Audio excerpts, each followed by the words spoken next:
at the scandal right now with the Secretary of Defense. I represent thousands of troops from Fort Drum, the 10th Mountain Division, who are deployed in the Middle East right now. It is unacceptable that you have a Secretary of Defense who is not transparent with the White House. So I'm looking forward to being active on that issue to deliver accountability and transparency, and I called for his resignation.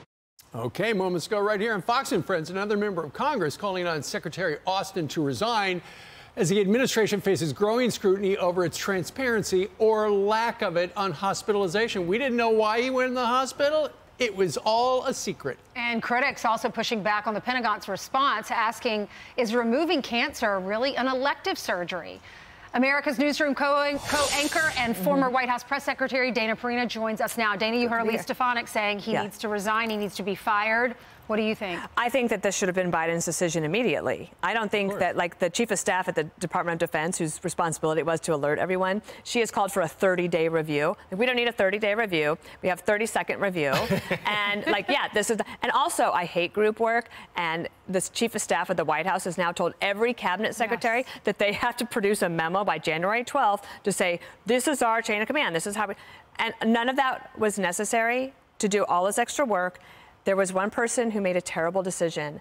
I wish Secretary Austin well. I think we all do. And I could understand how the surgery, you might want to keep that quiet. You don't have to tell America, but you do have to tell the commander-in-chief. And what I'm concerned about a little bit is that this turns into a partisan thing, right? That they think, oh, well, the Republicans are just calling for him to resign. The initial pushback was also from Democrats, especially those on Capitol Hill. If you are on the Senate Armed Services Committee, and you're the chairman, and there's a problem, Lloyd Austin is the 6th in line for the presidency. You're supposed to be notified. So I think all of those things need to happen. But there's one other thing. The press really can't stand it when there is a lack of transparency. Think about Hillary Clinton's emails. The New York Times was relentless, went after her over and over again. So we'll have to see if the media sticks with this story. I think for Biden's own good and for the good of the military, as Elise Stefanik was saying, there are troops out there saying, I could never get away with that. He had a bad lack of judgment, and that lack of judgment is unacceptable. Thank you for your service. We appreciate it. Well, our White House correspondent yesterday really grilled John Kirby, because it's kind of like, you know, how can we trust this administration? The White House knew 5 days before Joe Biden did. What else are they not telling the president? Felt like Kirby and the spokesperson at DOD, whose name I can't remember, they are dealing with a bad set of facts, and they are not trying to spin it that much. They're like, we get it.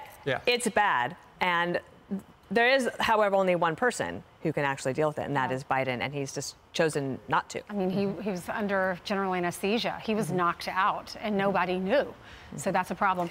All right, what's coming up on your show today? Well, you know what? Tim Scott's going to return. We haven't seen Tim Scott in a while, of course, hometown hero. So he'll be on. We're talking about all sorts of things, but I think this immigration piece in particular. Dr. Siegel will be on to talk about prostate cancer and how, you know, let's use this as a moment. Andy McCarthy on all of the Trump trial issues, and then Michael Waltz on these. And I'm also going to have to talk about immigration. You guys are doing a great job at covering that story out of Brooklyn today.